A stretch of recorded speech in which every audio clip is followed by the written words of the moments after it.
This is the Radio Dog Podcast Network. Welcome to the Hometown Bluegrass Show with Kentucky boys Tim Batts and Josh Williams. Tim is a music promoter, radio host, and passionate bluegrasser, and Josh is a 20-time Bluegrass Guitar Player of the Year. This podcast is all about bluegrass music, where they swap stories, crack jokes, and pick on each other. Josh even plays a song or two in each episode. Plus, they sit down with bluegrass artists and insiders for interviews you won't hear anywhere else. It's music, it's laughs, it's all things bluegrass, right here on the Hometown Bluegrass Show. Now, here are your hosts, Tim Batts and Josh Williams. Hey everybody, welcome to the Hometown Bluegrass Show. This is episode 107, and I am Tim Batts along with the dearest. Yes, and I am Josh Williams. Grateful to be here with you all today. Yes, sir, man. We missed you last week. I missed being there last week. I was not feeling good. Yeah, we kind of recapped the Bluegrass on the Bluff Festival, which was a huge success, and so we had the old Nathan Lynn kind of fill in for you there. So their band played the Bluegrass on the Bluff, the Wheelhouse Rousters, along with Southern Legacy. So did you guys have fun at Bluegrass on the Bluff? I had a blast, man. I just wish that burst of storm hadn't come through, because we had so many people. I was just like, holy crap. I know. When I pulled up and saw all that, I thought, he's got to be bursting at the seams. Yeah. In fact, that's the first thing I said when I saw you was, what do you think about that? You know? Yeah. The crowd was really a huge surprise. So, I mean, we were hoping for a lot of people, but never dreamed that many would come. So we're actually going to have a meeting next week to kind of debrief and talk about things, and spoke with the park director, Lee Jackson, a couple of days ago, and looks like we're all set to do it again next year. So Lee Jackson. Yep, that's his name. Yep. That's his name. Yep, Lee Jackson. He's the park director. He's the park director. That's an appropriate crazy name for a Civil War historic battlefield state park. Yes, it is. It really is. Yeah, and he knows the history too. But yeah, it looks like we're going to start the first Saturday in June of every year. Start doing this, so they were thrilled with the turnout. So that's great. That's great. So anyway, but glad you're feeling better a little bit and working back. Getting ready for Southern Legacy's West Coast run, I guess, aren't you? Yeah, we're making a double run. We're flying out tomorrow evening. We're flying to Kashmir, Washington, actually Seattle, Washington, and then driving from there to Kashmir for the Wenatchee Bluegrass Festival, or Wenatchee Bluegrass Festival in Wenatchee, Washington. So, but it'll be a cool trip. We'll be up there for a couple of days, and then we'll come back, and then I have to jet it to another place that's going to be. I've had some set failure behind me, but I've had a call to go to a place. I can't say where it is that I'm going because it's a surprise. Nobody knows that I'm coming. Oh, but it'll be a good thing. It'll be a lot of fun, and then I've got to get back so that I can get to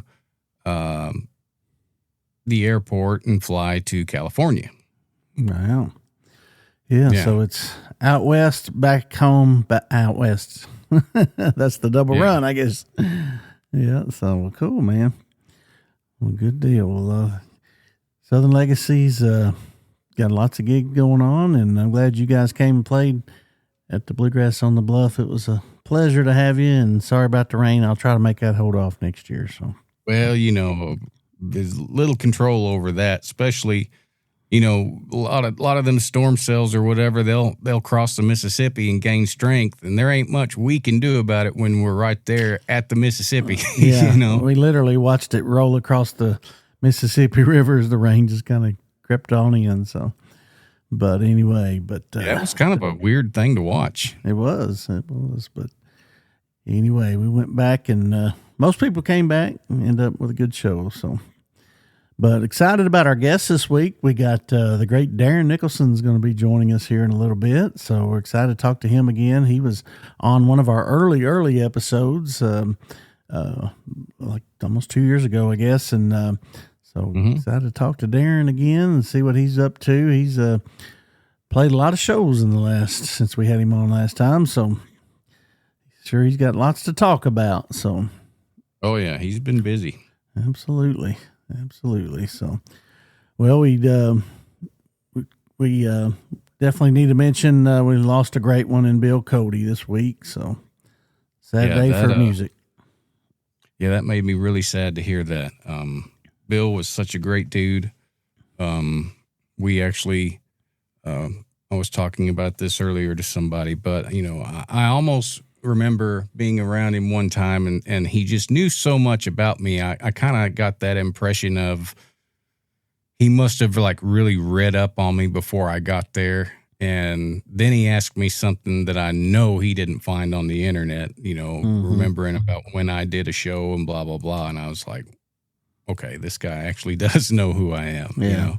He was just so nice and so welcoming. And he and Charlie Maddows were a great team to have on the morning show, on Coffee, Country, and Cody. And, hats off to Charlie for really taking the reins on that and doing all that he's done. And I know he's lost a great friend in Bill.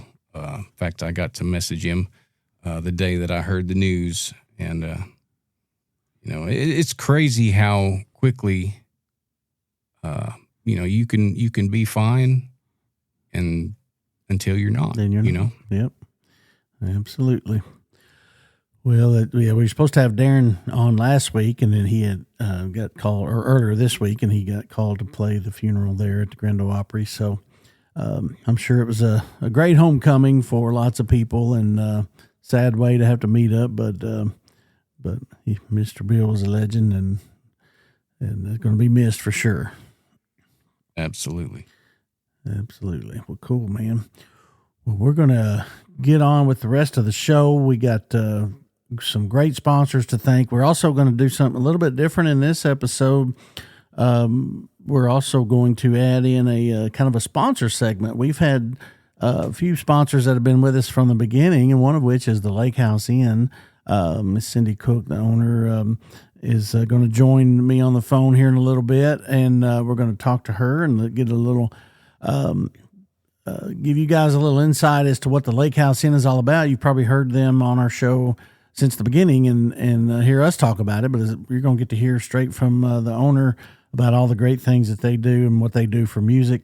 And they're a super big supporter of bluegrass and local live music in our area here in Western Kentucky. So going to talk to her and our other great sponsors like the Radio Dog Podcast Network and the Hopeless Holler Trading Company.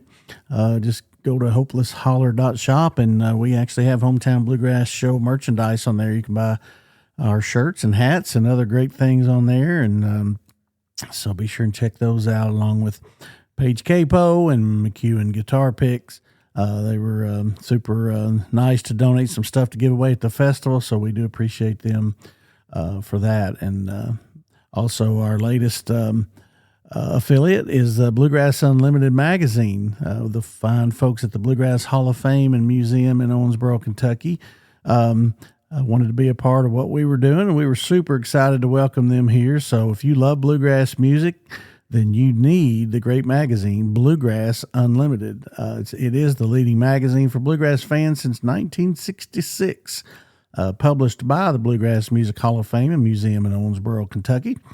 This monthly magazine features exclusive interviews, music reviews, festival news, and more from the world of bluegrass, delivered right to your door. From legendary artists to the next generation of pickers, Bluegrass Unlimited brings you closer to the music you love. Our listeners can use promo code HOMETOWN for a discount when you subscribe today at bluegrassunlimited.com.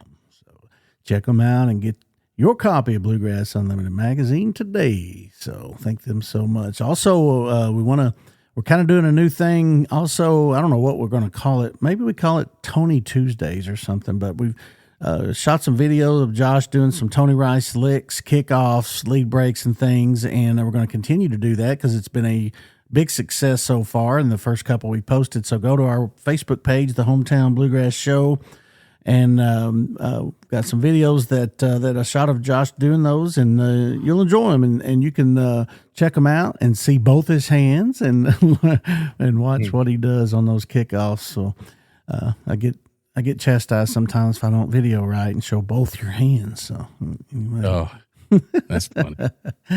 But anyway, so well, thank you guys for tuning in to the Hometown Bluegrass Show. We're gonna talk to Miss Cindy Cook here in just a minute, and Darren Nicholson is coming up after that. So you guys stay tuned. Hey, this is Josh Williams for Page Capos. The Page Capo is lightweight, durable, and quickly attaches and allows you to change frets with ease. With controlled tension capabilities, Page Capo always stays in tune. But don't just take my word for it. Page Capos is also used by folks like Vince Gill, Ron Block, Tim O'Brien, Cody Kilby, Tommy Emmanuel, and James Taylor. So don't trust just any capo. Use what the pros use. Listen to the Hometown Bluegrass Show podcast for your chance to win a Page Capo on every episode. Do what I do and trust Page Capos. Order online at pagecapo.com.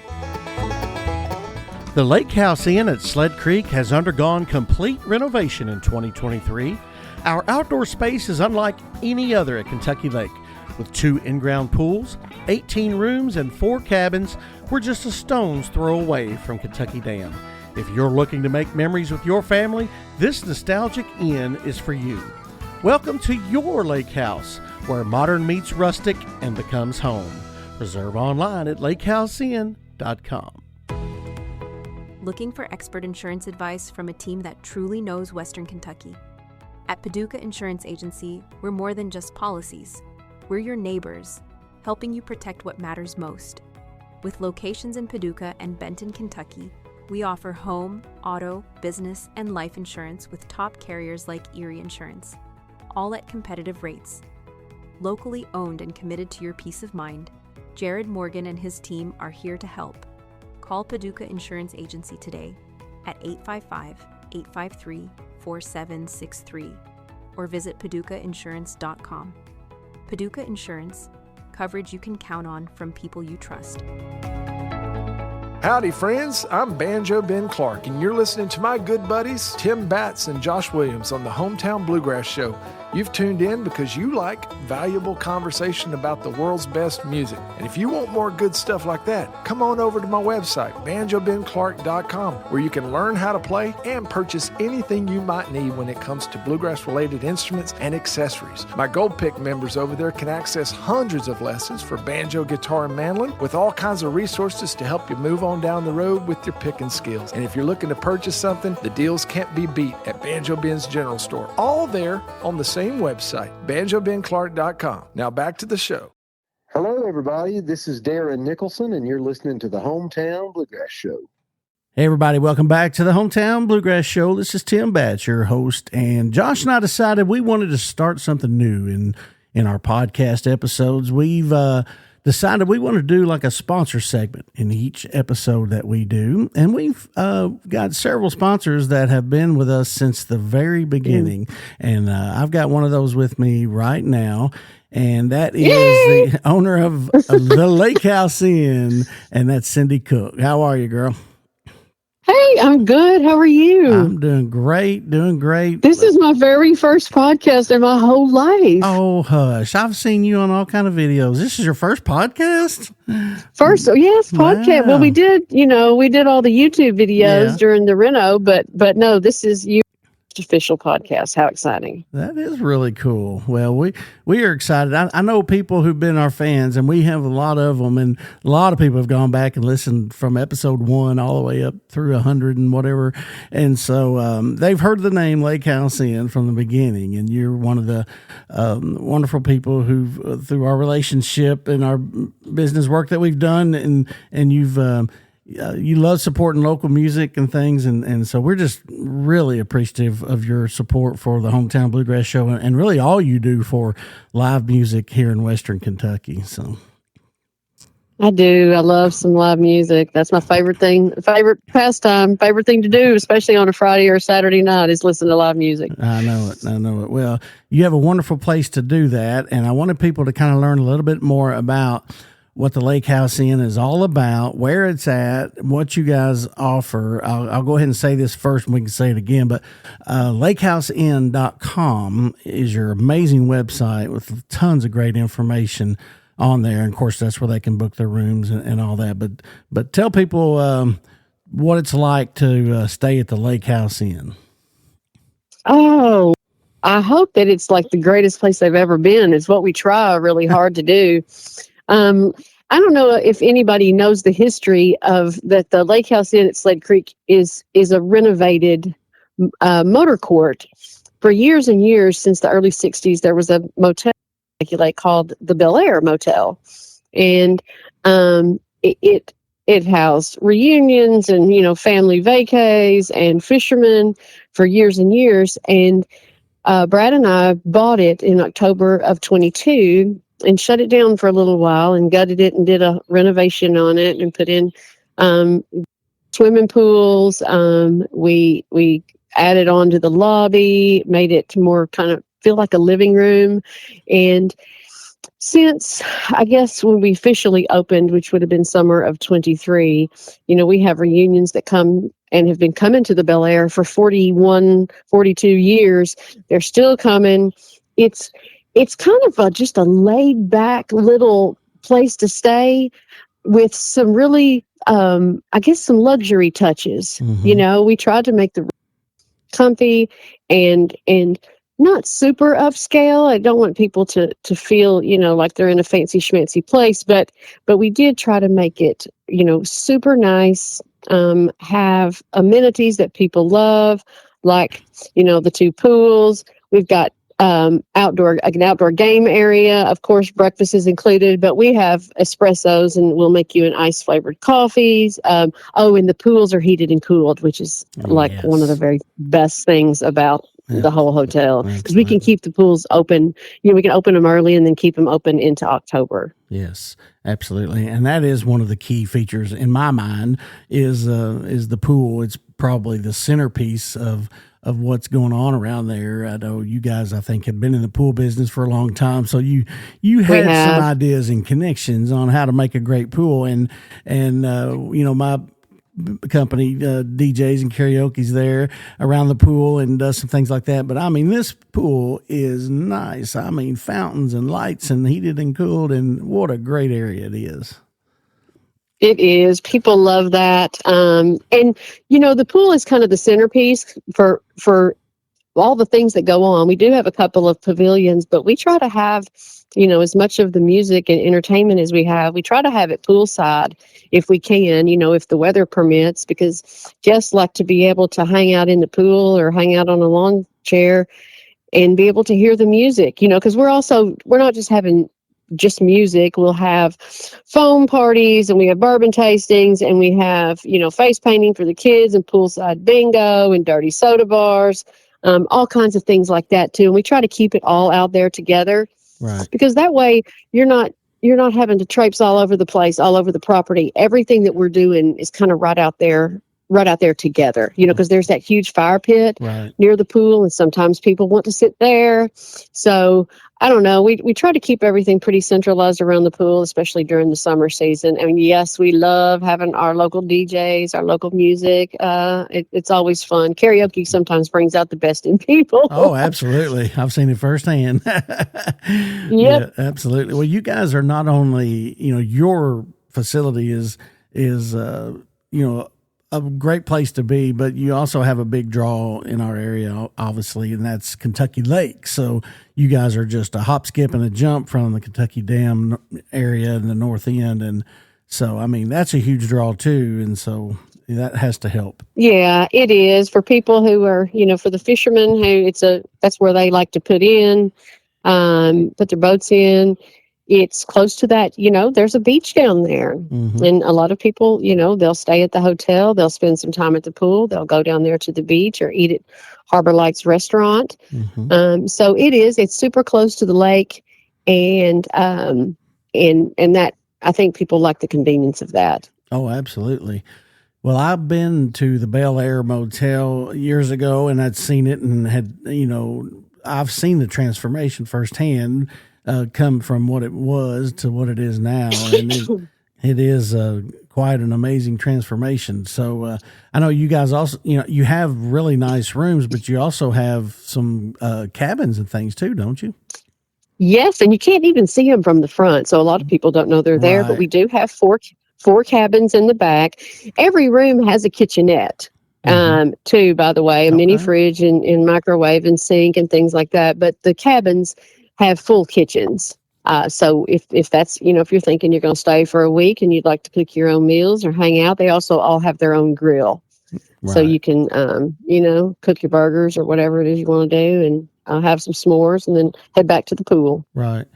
Yeah, absolutely. Well, it's a place that you can go not only if you're, let's say you're just visiting the area, from another state and drove several hours to get there and you just want to stay for the weekend or the week. But I mean, it's also a very neat place for getaways. I mean, if you're just from right here in this area, Paducah or right here in Western Kentucky, and you just want a weekend getaway, I mean, it allows that as well. Yeah, last 4th of July, I was so surprised that over half of our reservations were from 30 miles away or less. Wow. So that told me that there were a lot of people that just wanted to come and hang, you know. Yeah. So you don't have to be from a long way away. No, you can, we have people who come from, Calvert City, and what's that, 5 miles away? Exactly. Wow. They just wanted to swim and play and, and have s'mores and do all the things that we were doing that weekend, and I love that because you just don't have to go far. Most kids don't care. Right. That, you know what I mean? A swimming pool is a swimming pool. Right. And sometimes you drive 12 hours to get to the beach and all they want to do is swim at the pool. So I don't know. I think a 5-minute away vacation, that sounds pretty good to a tired mom. Absolutely. It'd be a lot less money and a lot less hassle for sure. So, but if you go to your website, lakehousinn.com, and you click on events and you can see where you can plan your own and different things going on. But at where it says at the end, I mean, you guys have all your events listed, and I mean, there are tons of things to do all summer. I'm going through this list from June to September. It is just chocked full of stuff. It is, and we've added even some fun themed weekends this year. We're having our International Parrot Head Day is in the last weekend of June. So we're having a Jimmy Buffett weekend. We're having a campfire weekend. Our Shark Week party was a big hit a couple of years ago. So we're bringing that back. So if, you can always look on the website and see what we've got going. And, people, I want to say you got to book early. Because we will fill up, unless you're flexible and can come during the week. But weekends, they fill up really fast. So plan ahead. We're already booking. We have family reunions booked for the summer of 28. Wow. Right now. Do you happen to know where the furthest someone has ever come from to stay there? I had somebody from somewhere in Europe. Holy man. Back last year. It was do you remember when the eclipse happened? Oh, yes. Yeah. Okay. About 3 years ago, I think. Yes, I had people from Europe that came. I know, which of course is, that's a big difference from, 5 miles away in Calvert City. But we have lots of people. And on all different, we have business travelers. We've hosted a couple of corporate retreats, business travelers, families. We kind of have a little bit of everything. Plus, we haven't talked about what's coming this fall. What's that? Tim. What is it? Tim, we're putting in a small little lounge out behind the first building. It'll be called the Postcard Lounge, a groovy little kind of retro themed bar, and then with a small food truck called the Bel Air Grill after our old Bel Air motel that everybody loves. So we will have that on site year round, which will be a big draw too for people, and allow people to just run over and grab a pizza or whatever, and not have to, have to leave the inn if they don't want to. Right. I was going to ask you about that because I've seen some videos of you and John, your husband, doing some rentals and stuff there on YouTube. So I knew something was coming. I just didn't know what. So. Yes, and that's a great place if people wanted to, find out more about the hotel and how it started. Yeah. And where it is now. We do have a YouTube channel, and we were doing some low budget videos, Tim, back in the and they're still, boy, they look low budget, but it shows what the inn looked like before, and then the whole transformation, and we're right up through I think it's like season 2, maybe episode 8. Yeah. So you can watch everything that's going on. It's the best way to see see updates and everything on the property and on the bar and the food truck and everything. So I'd have people go there. Plus, we're real active on Facebook. Yes. Yeah, you do a great I try to make sure that we update with what's going on at the hotel, but I also try to update on things to do around around the lake. We have so many people like, hey, where's a great place to eat? Or, ooh, I need to go buy a fishing rod. Where's a good place for me to go to do that? And so I've been highlighting some of those businesses on my Facebook page and Instagram and TikTok, just so people can find them. Yeah.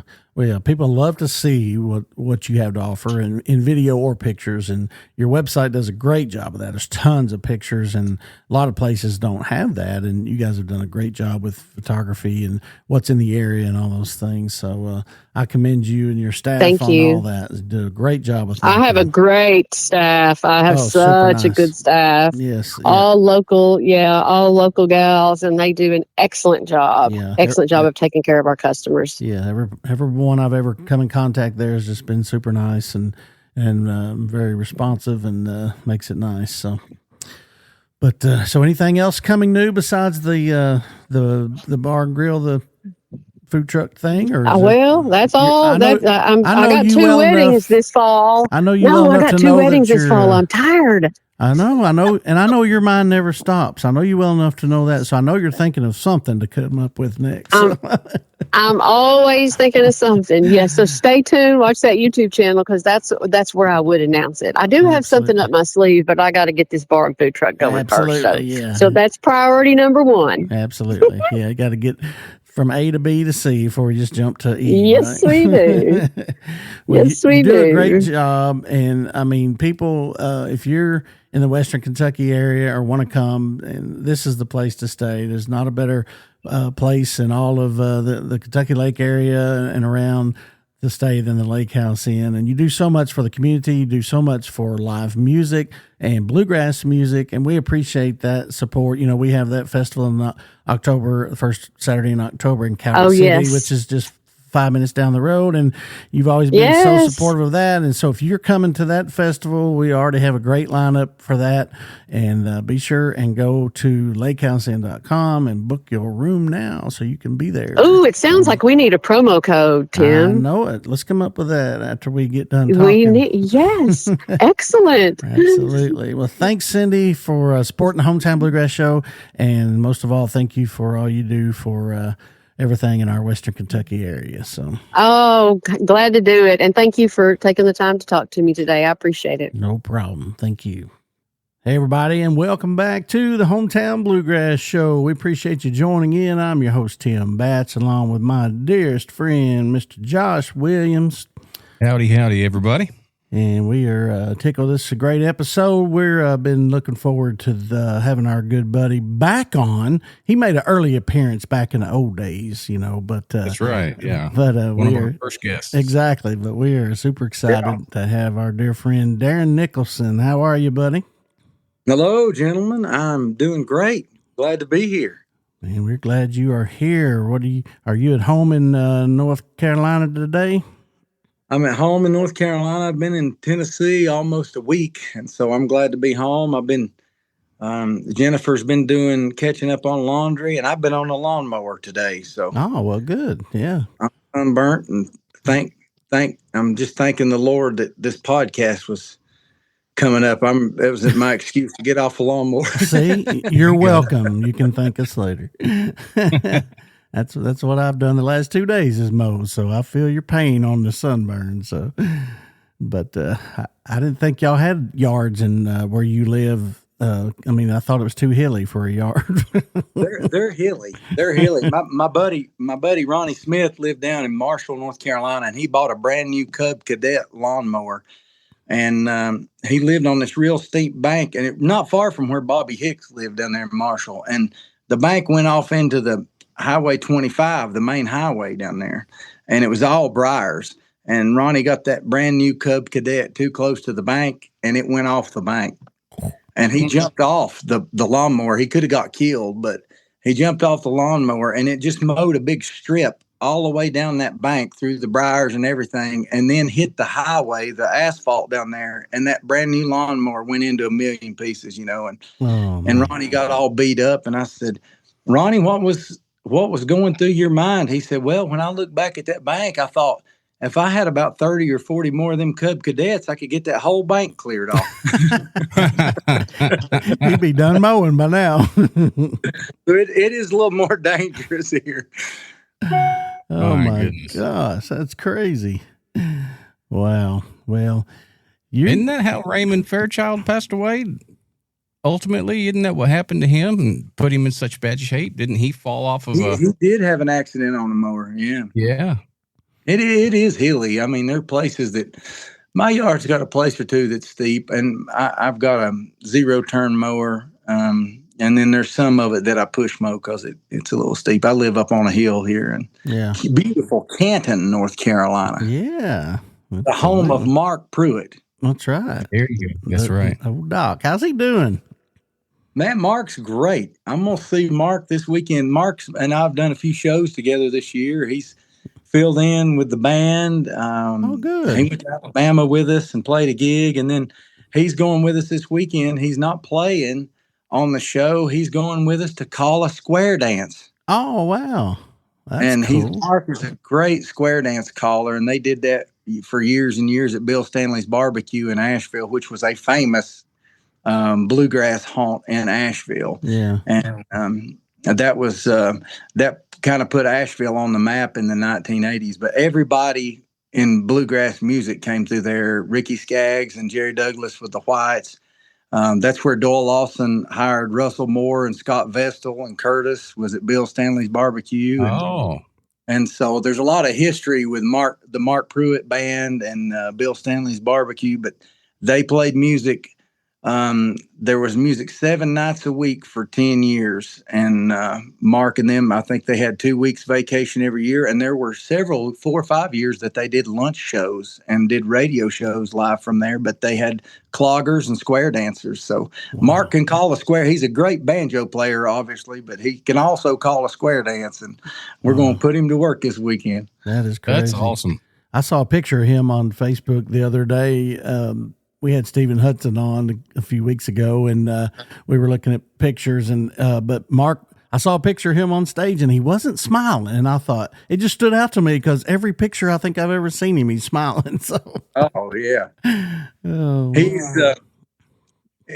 is joy. He is pure joy. You know, there's a childlike quality in Mark, and he's very sweet, but he also has this mischievous side that I love because I've got a little bit of a mean streak too, and Mark and I have had some of the best pranks and some of the most fun, just gut laughing.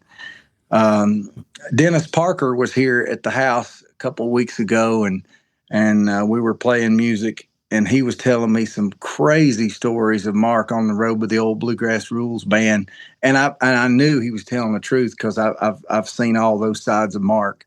But he's fun, you know, just a fun guy. Yeah. Mm-hmm. He seems like it. Well, you've been a busy guy, man.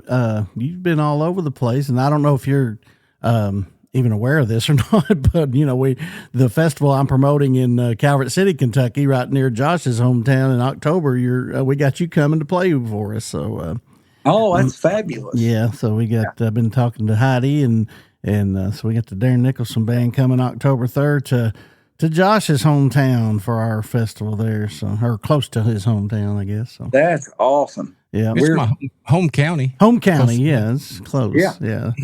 Maybe like what, less than 10 miles from you. So We've never played in that area with my band, so that's a big Tell deal. me about it. I know. Well, that's what we're trying to fix here. So. Yeah. Remedying that. That's right. Yeah. We've got a bunch of friends out that way, so we're super pumped to get out and play some of our style of bluegrass and mountain music out there. Well, it's going to be a good festival. We got Rebecca Frazier is going to play, and then you guys will play. We got Darren and Brooke Aldridge is going to play, and then the cool thing is Josh and Don Rigsby are going to do a Skaggs and Rice tribute show. So, yeah. So you better watch it. They love it. Love that, man. Yeah. Yep. So I love the mandolin guitar thing. I love that so much. And I mean, there's two, like Josh Williams he's like a good horse. You can't hook him up wrong. He's great in a band, but that kind of stuff too.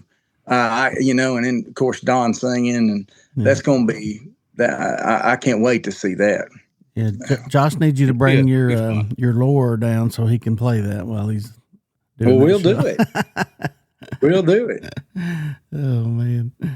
Yeah, we're super excited about that. So what else you been going on? So you got new music that's just been out about a month or so, your new album? Yeah. I've got a new vinyl. Yeah. I don't know if the camera, of course, they're probably not seeing the video content, but yeah, I've got a new vinyl, which I'm super pumped about. I co-wrote, or had a hand in writing every song on it, which I'm super proud of. Yeah. And, but my last 3 albums have been all original music that I've been, writing. I've really gotten into songwriting, and that's something that's become a passion for me. And this vinyl thing, I just miss album art. I miss something tangible that I've got in my hand. I remember seeing, there's an artist that I really love named Paul Thorne. And Paul, I saw him in this tiny little place out toward Hendersonville, North Carolina, and he didn't have any merchandise with him. All he had was a box of CDs. And I remember buying a CD, and I've never even played the CD. I don't even have a CD player, but I bought it because I wanted to have something for him to sign, Mm-hmm. And I just wanted something tangible that was a memory of that night. And vinyls made a big comeback, especially with younger folks, but I miss album art. I miss, the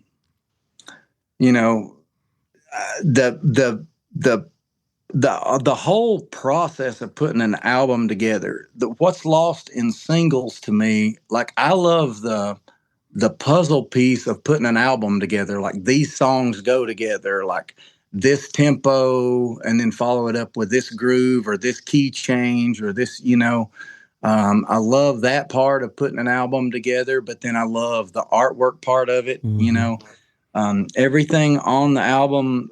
I tell people in my sales pitch, album was recorded by real musicians, and the songs were written by real people, not AI. And the artwork was done by a real artist, because I believe in giving people in our industry a job. Yeah. We didn't do any shortcuts, no AI. It was just, it's us actually creating, writing the songs, playing them, singing them, putting them together, the packaging, everything. That's what it's supposed to be.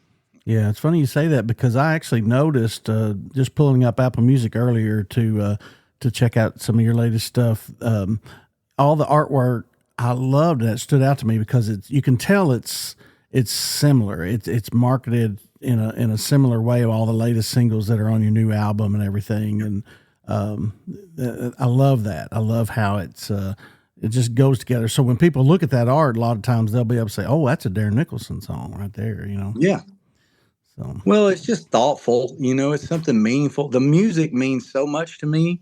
The songs and the playing, everything else should mean. Why would you skimp on everything else? Right. Yeah. That's a good point. You work so hard to get a an album put together and then recorded and then ultimately finished up. Why stop there at the work? Yeah. It's like getting a Cadillac and putting a set of cheap ass tires on it. Exactly. Yeah. Why would you do that? Yeah, why would you do that? Then it won't ride like a Cadillac.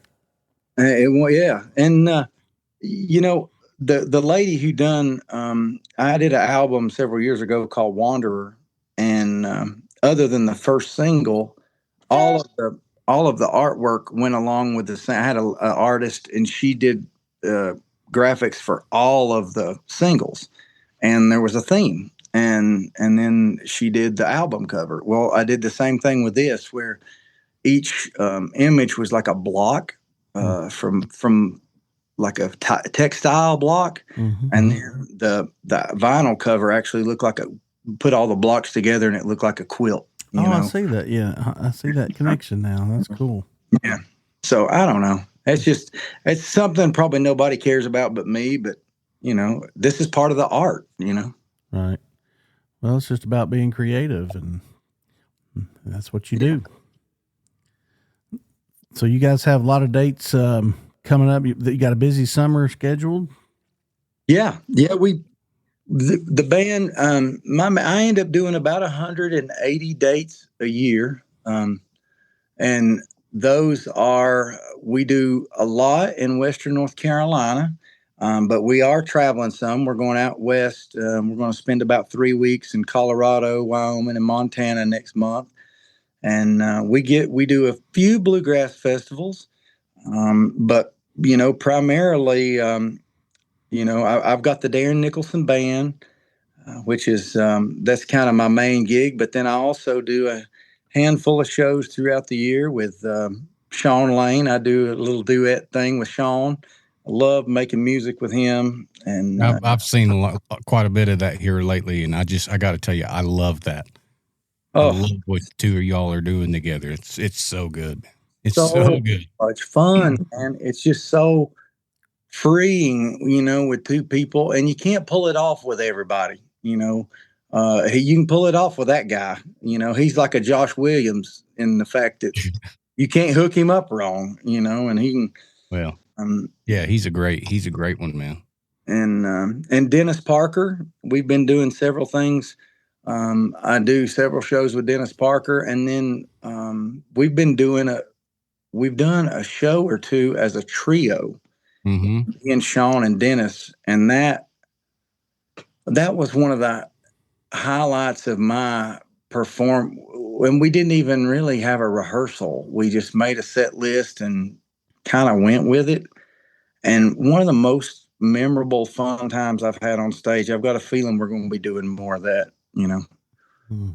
How do you pick a song to sing when you've got those two with you? Like that would be, you can't go wrong, obviously, with those two. It's like, it's the freedom to do pretty much any song that you could possibly think of because you have Sean Lane and Dennis Parker singing with you. So vocals are covered, you don't have to worry about nothing. Covered, man. They've got it covered. And that's the beauty of that, too, because both of those guys love bluegrass like I do, but they also like music, Yeah. And we were talking about that off the air. That was also Tony Rice. Tony is a prime example of someone clearly loved bluegrass, but was also a fan of music. The Joni Mitchell covers and the Gordon Lightfoot and the Ian Tyson. He did. I just love music, and that's why our band, we don't even call our band bluegrass. We call it mountain music, because kind of like Doc Watson. Doc, what do you consider Doc Watson's music? Is that bluegrass? I don't know. I guess he was always considered more folk. Yeah, folk than anything. Yeah, and I guess that's. I don't really care to put a label on it. We just want to make good music, Yeah. But there's a few people out there that they're going to complain no matter what you do. You can be giving $100 on the street corner and there'll be somebody bitching about it, and, but most of the people who love bluegrass love classic country music. They love gospel music. And so, if you like just kind of down home roots music, that's what we do, Sean and Dennis. Most of the set list, I picked several songs I wrote. The covers that we did were we did a one Ricky Skaggs song, and we did Fox on the Run. One of my favorites. Carolina in My Mind. That was the encore, But yeah, I was wondering if there's going to be a James Taylor song in there somewhere with Dennis. Yeah. So. And we were playing in North Carolina, so I looked out and there were grown men just crying, Uh-huh. I just listened to that song right before we called you. Nothing's really off limits with those guys. I mean, they got it covered. Yeah, the first time I ever heard Dennis sing, he was singing. I don't remember if it was that one. I want to say it was, but it was a James Taylor song, and I remember thinking, "Gosh, this guy's every bit as good as James Taylor." What's he doing playing bluegrass? But he was still playing with Ricky at that time. That was during the Bluegrass Rules era. So before Darren had come in, Bluegrass Rules is in my top 5 bluegrass albums of all time. Yeah. I mean, that record is, there's something fierce about Brian Sutton and Mark Pruitt on that record that is different from any of Ricky's other records. And I'll tell Ricky that to his face. There was something magic, and they cut that record live. Yeah. And a lot of people don't know this, but Dennis is another, he's one of those guys that God double dip with talent, but that's Dennis playing mandolin on Little Maggie. Mm-hmm. And he just skulls everything he does. I thought that was Ricky for a long time. I knew it didn't quite sound like Ricky, but it was before Andy Leftwich. But that's Dennis playing Little Maggie. It's very reminiscent of Ricky's 1970s playing. Yeah. How it's got the that kind of thing. It's swingy. Yes. Almost Jethro Burns it in a couple of spots, know. Yeah. So just so good, man. So good. Yeah. Yeah. So have you had an opportunity to do any songwriting with Sean Lane? Yeah, that is what's crazy is Sean and I spend a lot of time together. I mean, I see him almost every week, and we've never written a song together, which is kind of wild. He's not a bad songwriter. My favorite song of his, he's got a song called One More that he wrote with Ronnie Bowman. And it was written about starting over, after a breakup, but the way it's written, it's kind of ambiguous. And so to me, I found that song when I was, getting sober. And to me, it was about just starting over your life, and it could mean a lot of things to a lot of different people, but man, what a powerful song. And every night that he sings it, man, I just get a lump in my throat. I request it every night that I'm with him. So it's awesome to be on stage with people that that you are friends with and you can laugh with, but you're also a fan of, Yeah. Wow, that's great, man. You've got a lot of great stuff going on right now. That's so awesome to hear. Well, it's just fun. My approach is, bluegrass music is a small kind of community if you're just playing bluegrass where they play bluegrass. Mm-hmm. And so our approach is we take bluegrass to places where they don't have it. We do a lot of private and corporate events. We're around Asheville. There's the Biltmore Estate here. So we do weddings and private events. But we also play a lot of, events for municipalities And we're actually taking a square dance caller out west with us. We're flying Heidi out to Colorado, and we're doing a thing for the town of Cortez, Colorado. When I say municipalities, I mean a town, Yeah. Every town has an event just like the one that's going to happen on October 3rd, Mm-hmm. and it's not necessarily always bluegrass, sometimes there's a fall festival, there's whatever's going on. But for whatever reason, a lot of bluegrass bands don't seek out those events. Right. And I think it's been hard for bluegrass players to make a living because traditionally you've got 1,000 bands that go after the same 80 gigs. Yeah. Only one slot for 8 o'clock.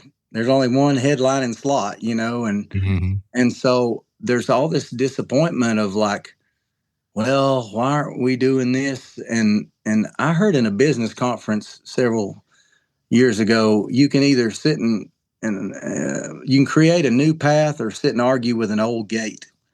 And I said, if I'm going to have a band, I'm going to go to where, instead of fishing the same hole and trying to play where everybody else is playing, I'm going to go where people aren't playing. Mm-hmm. Yeah. And we've found a lot of success with that, because people love the music. Mm-hmm. When they love bluegrass, you just got to take it to people that, aren't expecting to hear it. Right. Now, when you normally are performing with your band, are you carrying drums? Yeah, for the most part, Richard, who I've been playing with for 20 years, it's just a kick and a snare. It's not even a full drum set.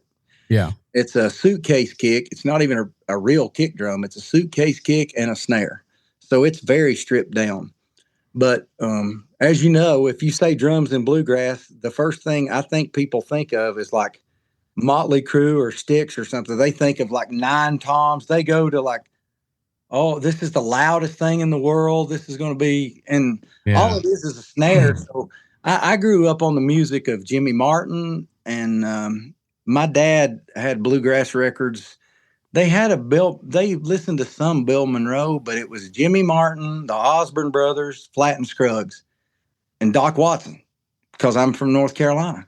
And every one of those records had drums. Mm-hmm. Every one of them. And when I heard bluegrass that didn't have drums, it didn't sound like bluegrass to me. Right. I said, if I ever have my own band, I'm going to have a snare drum, just to keep that beat. I love it. The record that Audie did, that tribute, the King of Bluegrass, back in 2004 or 5, that's another killer record. I just recently saw Tim Dillman at the Opry, and I was like, man, are there still any more copies? Because I lost mine years ago during a move. And he sent me a couple, and gosh, I'd forgotten how good that was. How good Kenny Ingram was playing on that. Ingram. Just killing it. And Audie and Paul are just stealing the show, man. Oh, dude, it's unbelievable. It's unbelievable. And Paul, at his age, just sounded like a trumpet. And that record, I mean, I've got cold chills right now. That's what bluegrass sounds like to me. Mm-hmm. And if it doesn't have a snare drum, it's still bluegrass, but I love that driving rhythm, and to me, the modern bluegrass that has the real heavy downbeat, the accent on the 1 and 3, that feels very uneven to me. I love the even timing of that music. That's where the drive comes from. And none of those songs were fast, but they sound faster than they are because of the groove. And it's that snare, man. And as a mandolin player, I know why Sam Bush has drums, because it frees you up to play so much more on the mandolin. You don't have to just chop your brains out all the time. Yeah. You can play open chords. You can play so much, it just kind of frees you up. And I mean, there's times where I tune during a song and the bottom don't fall out of it because there's a little backbeat in there.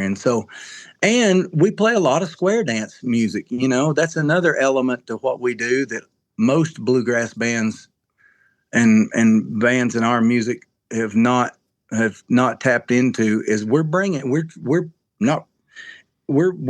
that back. You know, I would like to be the Bob Wills of bluegrass. You know, we don't want to be stars. We have no desire. If we make it on the radio, fine. If we get booked at a festival, fine. We want to bring the fun and the party to your event. That's what we want. That's our goal. So you're trying to bring back the whole the barn dance thing, essentially. Yeah, I think that's great. Well, and what got me thinking about it is it's kind of never went away here in Western North Carolina. You know, it's big in this area, but like Warren Wilson and Montreat, all these colleges around here on Wednesdays and Thursdays, it's standing room only, packed with college kids who love contra dance and square dance. Wow. But they're not coming to festivals. And these festivals with these older folks who, you know, they've protected it and kept it to themselves till they about smothered it out and killed it. You know, they didn't want kids coming in. They don't want kids drinking. They don't want kids dancing. They don't want kids. I went into a festival one time. It said no coolers, no talking, no dogs, no dancing. They might as well just have a great big sign that says no fun. No doubt. And then they wonder why these things aren't flourishing, you know? Yeah. You know, it's like, come on, man, let's get these kids up dancing. Let's clap our hands, stomp our feet. Let's get, you know, and I was like, man, and especially with technology too, it's hard to get people out to watch a show because I can lay in my bed and watch the Allman Brothers from 1973. Mm-hmm. So why would I go buy a show when everything is, but it's different if I'm selling something where people can participate. Yeah. Right. Experience, you know? Yeah. Well, it's just like you always say, Tim, you're always talking about, you know, if you haven't gone out to see live bluegrass, you're really missing out. That's where it's at. Like you can listen to it all day long on the radio or whatever, but if you're not going out to see it, you're missing out. It's an experience, you know? Yeah, it's a huge difference. I know so many people who, and I tell them that, you know, you like bluegrass. They say, oh, I like bluegrass. You know, you got bluegrass music or that type of music on you, but do you have it in you? There's a big difference. Well, COVID, the pandemic changed everything for me. One, I started changing my life. I started changing my health and my attitude, and just I got a little bit of clarity. But we started doing, because shows went away, we started doing some house concerts here in the mountains. And people who had seen me with different bands for years, but they see you in a big concert, you know, and they're sitting, you know, 50, 60 feet away from you, 70 feet away from you. That's a good experience. That's a good bluegrass experience. But when you go into somebody's home with acoustic instruments, and there's about 15 of them there, and they can almost reach out and touch you, and they can feel the air coming out of the guitar. There are people who had seen me probably 20 times with Balsam Range, and then I took my band and we did these little house concerts. And they would just sit and their tears running in there. They're like, we've never experienced anything like this. And all of a sudden, that shifted my thinking. I'm like, you know what? This is how this music started.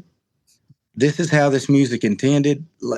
I think it's how it's intended. You know, like, am I doing this to get famous and get on bigger stages? Or am I doing this to impact people and make it about the music? And so we started doing more shows, but smaller, more intimate things. And I remember Marty Stewart saying when his brand of country music went away, he said, me and the Superlatives, we went on the outside of town and started playing these dives, these bars, these small gigs, and we worked our way back into town. And that's kind of what I feel like I'm doing. We're doing these little barn dances, these small, intimate things. We're not, you know, we didn't set our goal. You know, my goal is not to tell you, if you go ask a band, a bluegrass band, what's your goal? Have a number one song, get a Grammy, Telluride, Gray Fox, Merle Fest. That's on everybody's list. Well, I've done all that, but besides the Grammy, and my goal now is just to, have people enjoy the music, have an experience. Like, I want to make a living. I want to make enough money to keep my ceiling fan on and pay my truck payment and be able to live comfortably. But I want to impact people's lives with music. And when I started making it about that, all of a sudden things started falling into place. We got a sponsorship. We've got a van and a trailer that's wrapped. And, we've gone from playing trying to do commercial music to what I call facilitation music or community music. Mm-hmm.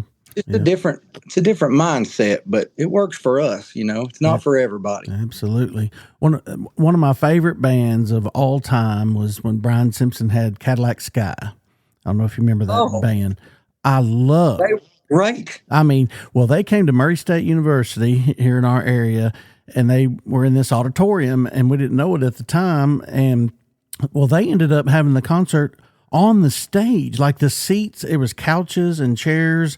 And so they were on the stage, but everybody sat on the stage in couches. And so we were right there. David Mayfield was playing with them at the time. And of course, he was running around and jumping around and, but it was like, they were right in our faces. And to this day, I love the band, but it's still one of my favorite shows I've ever been to because of that close proximity and that intimacy. Mm-hmm. Josh, did you ever have the power go out at a festival and Rhonda get off stage and make y'all go through the crowd and play? It seems like we did, but I can tell you this. This happened when I was running my band. This would have been about 2008 or 2009. I was at Gray Fox, and the power went out right in the middle of the show, and they couldn't figure out how to get back. So I said, come on, boys. And we literally went up to the front of where where the audience was, and got down there and started. I think we played like 3 or 4 songs like that before they finally got the power turned back on. But Mary Daub came up to me after that, and she said, that was really cool to see you do that. She said, did you know that in the history of Gray Fox, that's only happened to one other person? And I said, well, who is that? And she said, John Hartford. And he did the same thing. Exactly. Oh, yeah. John, it's a good company to be in. But John got it. Those older guys got it. Like, this is they were there. They knew where the music came from too. Mm-hmm. And the music came from like fiddle banjo music, right? So if you're 150 years ago in the mountains of Western North Carolina and you've worked yourself to death all week farming and just scraping by, Saturday night getting a bath and going to somebody's house, walking miles to somebody's house on a Saturday night, moving all the furniture back, and the whole band might be fiddle banjo. And that's why they played super rhythmically. Sam Bush playing the fiddle, oh my gosh, you know where the beat is. You can hear the rhythm in his fiddle playing. Mm-hmm. That's because he played for square. He played for dances. That's like the rhythm is in his bow, and that was the whole band. And they would move the furniture back and they would dance. That was the equivalent of going to the club 150 years ago. Yeah.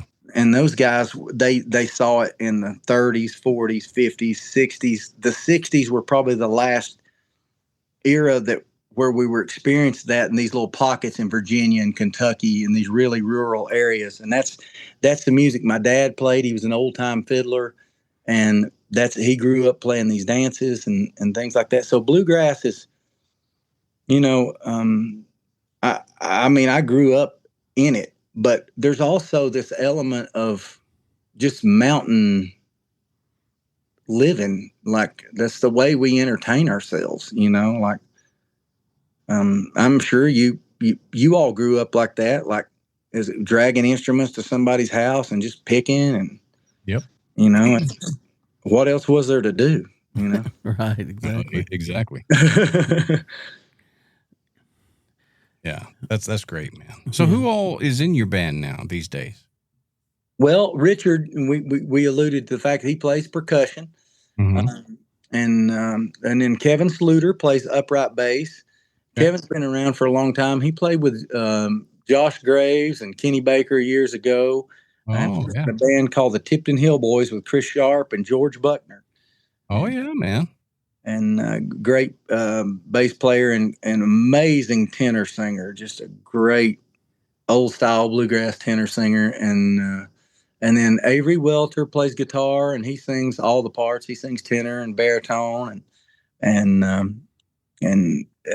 then we have George Buckner plays banjo with us a lot of the times. But then sister Kristen, she plays banjo. She's played on my last couple of records. And then we have different fill-ins for fiddle. Ainsley. She was in the band for about a year. She took a job with Mountain Home, but she still comes back and plays with us from time to time. She's played with us a few weeks ago at a wedding. Mm-hmm. So we basically, the way we do our band, there's the four of us that are always there, but we do our band like a menu. And so when a buyer comes and they're doing a wedding or a dance or whatever, they can do add-ons. We come generally with a banjo, but if you want to add a fiddle player, you can add that on. You can add a square dance caller. And so, we do everything from duets to trios. And so we basically cater to your event, whatever you need. We do house concerts, the whole 9 yards. So corporate events, private events. But when we do bluegrass festivals, we take fiddle and banjo. And we just did the Cherokee Bluegrass Festival, and Jamie Harper played fiddle with us, and George Buckner played banjo. So we got 2-3 folks that play fiddle, and that keeps it fun for us, Yeah. Yeah. Is your wife Jennifer singing with you some? I saw you guys on a video the other day where she was singing with you. She always sings on the records. Yeah. And then when she's out of school, she teaches. She's a vocal music director at Asheville High School. She's a choir director, and then when she's out of school for the summer, she goes to as many shows as she can. She's going out west with us this year. So she's going to go to the ranch and all the shows that we do out west. That's cool, man. Yeah. She's an amazing singer. She is. Yeah, she's unreal. She's next level. Yeah. Yeah, she is. Yeah. Yeah. Well, Darren, man, you are such an inspiration to me. Like, I'm ready to just run through this wall right now and go tell everybody about music. Like, I'm just ready to it's such a refreshing thing to hear your thoughts on music. And it's just how you approach your band and the way you do music. Because my first recollection of you is with Balsam Range. I mean, I saw you guys at the, the fire station in, Canton or wherever that fire station y'all used to play every year, and so, but now it's different. And I love your approach and how, you just take it by the reins and the analogy you used about the same old roads and staring at the same old gate. That's inspiring, man. And I love what you're doing. It's just, it's amazing. This business can be very frustrating, if, cause there's so many talented people, but there's only room for so many. If everybody's fishing the same hole all the time, right.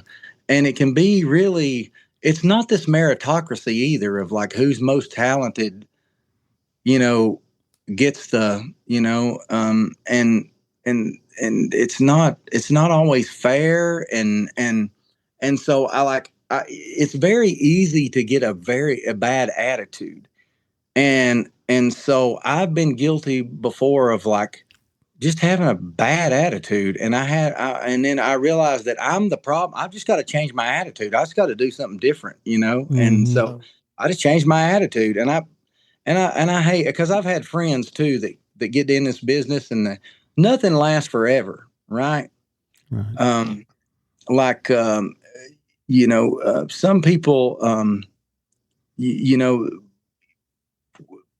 you make it to this place in bluegrass, and but you don't ever stay there. Nobody stays there. You know, there's always the descent. You know, if you're on the top, you don't stay there forever. And so I've seen friends that have had a lot of success, and then when that starts waning, they just get bitter at the whole business.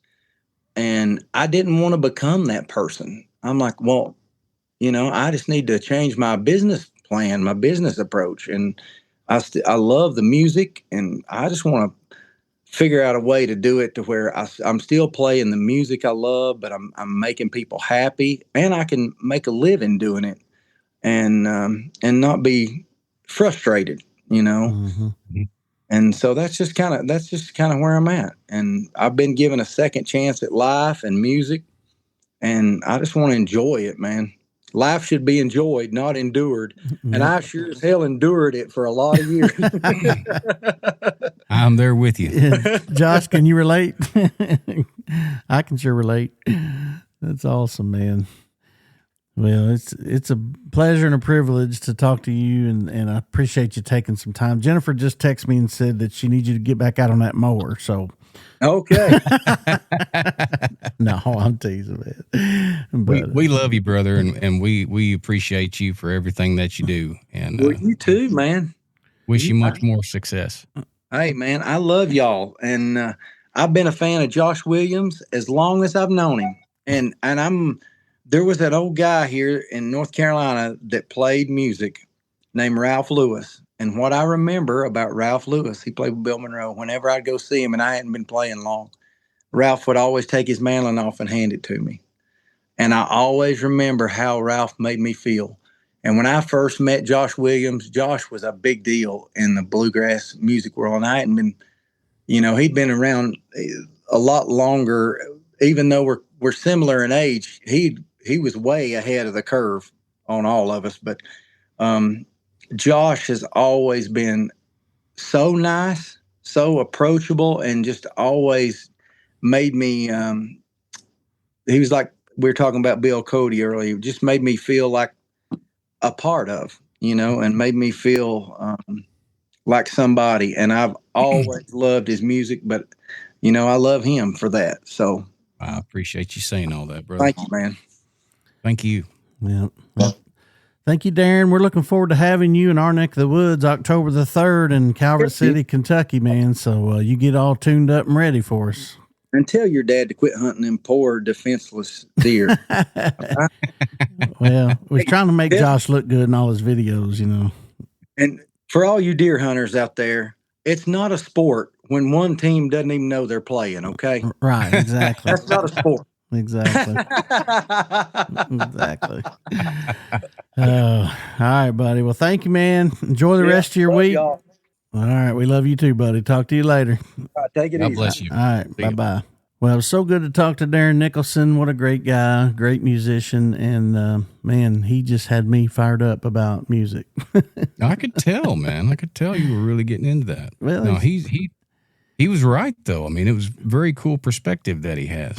Yeah, it really is, you know, and I don't hear a lot of the artists we talk about that side of things. You know, it's not that they don't think about those things, but Darren's is very passionate about the business side of, you know, because I'm sure it was a huge decision for him to step away from Balsam Range in their prime. You know, they were, you know, just one of the biggest bands in bluegrass, and he decided to step away for whatever reason. But, you know, to go out on your own, that's, as you well know, that's a scary thing.